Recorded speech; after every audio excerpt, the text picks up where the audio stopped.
Good day everyone, I am Eileen Katag Pacifico. So my topic today is all about consents and natural law. What is consents and what is natural law?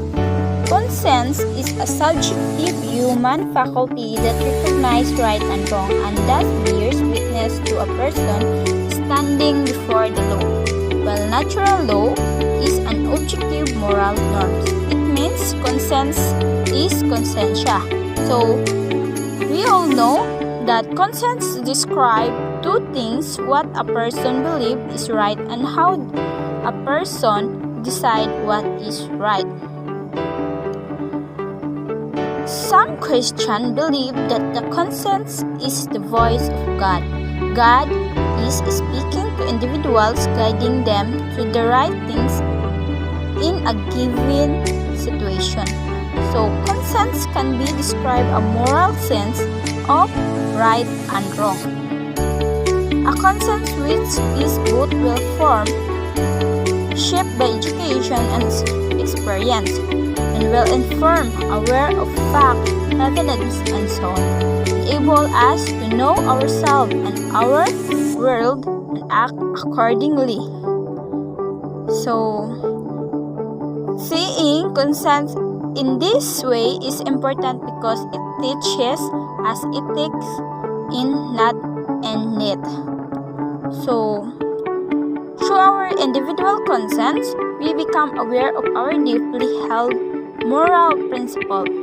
We are motivated to act upon them and we assess our character, our behavior, and ultimately ourselves against those principles. So, natural law, it means natural na nga balaod. So, natural law is a system of law based on a close observation of human nature and based on values intrinsic to human nature that can be deduced and applied independent of possible law. According to natural law, all people have inherent right conferred not by act of legislation but by God's nature or reason. So let's continue. The ability of man to know is important in his or her acting ethically. Hence, if one follows Santo Tomas' discussion on consents, one is inclined to conclude that it is the proper functioning of reason in moving the human person toward an end goal that is fitting of his or her dignity. One cannot do the right things if one does not know what is. The famous dictate then to follow the consents absolutely is tied to an obligation to educate it. Not knowing Santo Tomas is not an excuse. Even if one does not know, he is obligated to know. According to the angelic doctor, if one acts badly out of ignorance and does not act to rectify the situation by bothering to learn, that person is to be held accountable. So there are different kinds of consents that may lead us to wrongdoing. So first, callous, second is perplexed, third is scrupulous, fourth is ignorant. So what is callous? Callous is defined as cruel or insensitive. If you laugh at someone who is hurting and don't offer to help, this is an example of when you are callous, a callous laugh. So it means callous is walang awa or a cruel or insensitive. So sometimes we are callous. So second is perplexed. The definition of perplexed is full of uncertainty, confused or puzzled.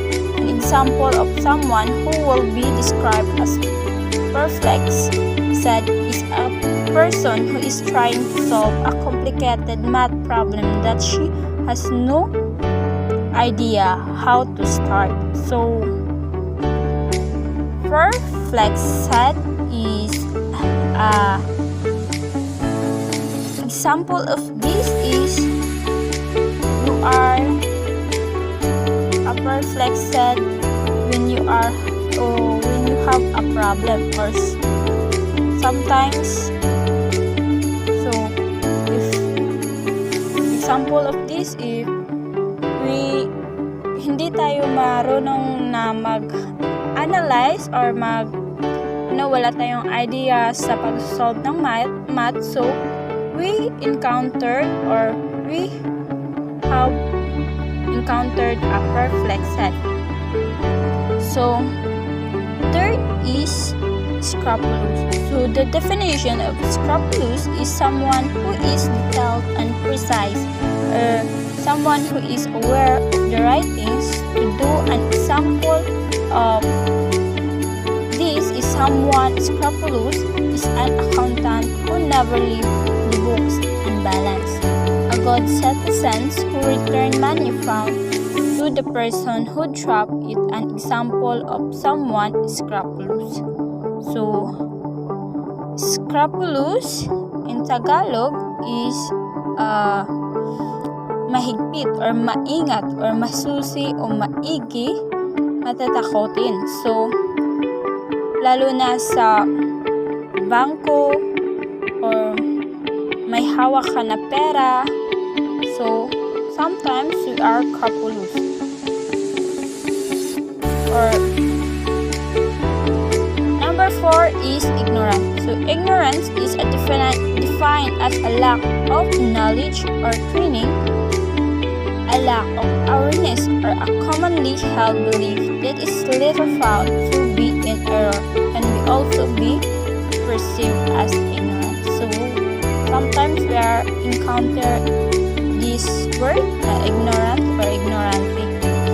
So the uninformed consent simply lack education, while the perplexed one need guidance in sorting out one confusion. The callous and scrupulous are binary opposite. Both are malformed in being too lax or too strict. So callousness of consent is a result of the long time persistence in doing evil that the self is no longer concerned whether what she does is good or bad. Scrupulous also, on the other hand, fail to trust one's ability to do good and hence overly concern itself with avoiding what is bad to the point of seeing wrong where there really is none. So, if one thinks about it, these different consents that lead to badness in action can readily be rectified by education. Putting effort in forming one's own consents help a person to exit from such malformed, giving such a propensity to error of human consents can be we disobey that dictates of our consents. So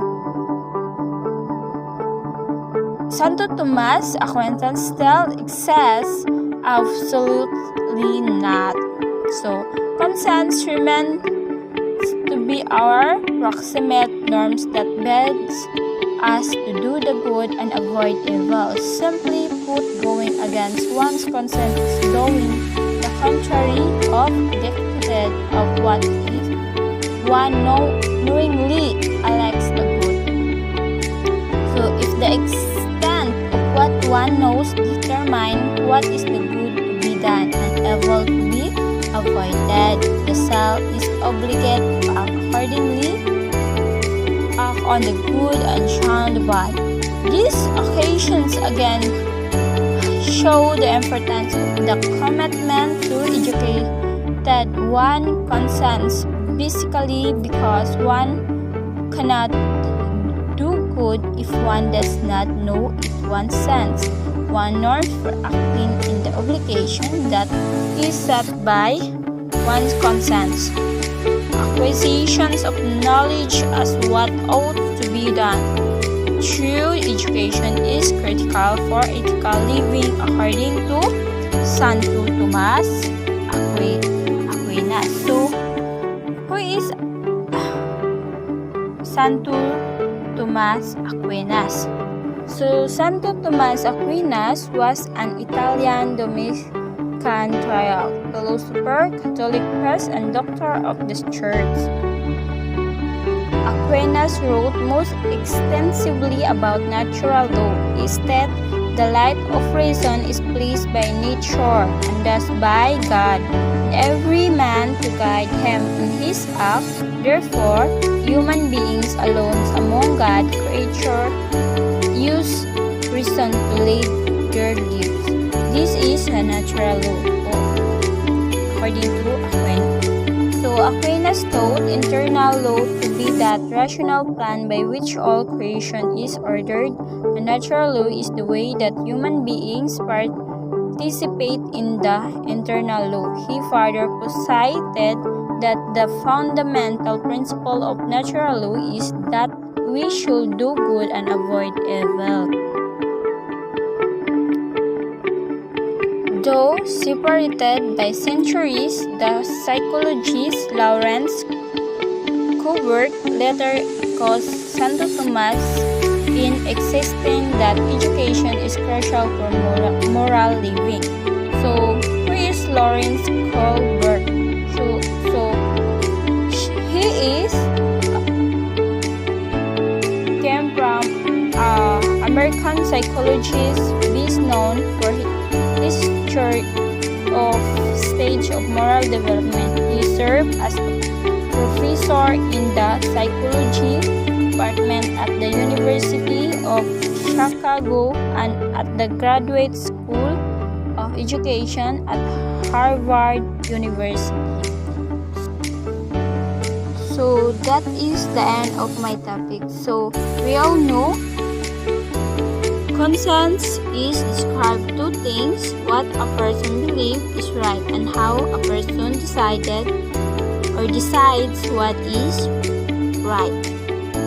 And natural law also says that everything has a purpose, that mankind was made by God with a specific design or objective in mind. So the question is, how does natural law affect conscience? So according to its classical definition, human law exists to specify and enforce certain objective ethical principles known as the natural law. In these views, the same moral framework informs sound conscience and valid laws, rendering them natural allies. So, how does natural law affect our lives? So, natural law holds that there's a universal moral standard that are inherent in humankind throughout all time, and this standard shall form the basis of a just society. Human beings are not taught natural law per se, but rather we discover it by consistently making choices for good instead of evil. So, the last question is, what does natural law mean in religion? So, is natural law God law? So, God made the natural law. God made humans. God gave human reason by which they are to learn of the natural laws. God also provided revelation concerning God's wills and wishes. So, as a Christian, natural law is a human being manifest the divine image in their life. So, this mimicry of God's own life is impossible to accomplish except by means of the power of grace. So, that will be all. Thank you.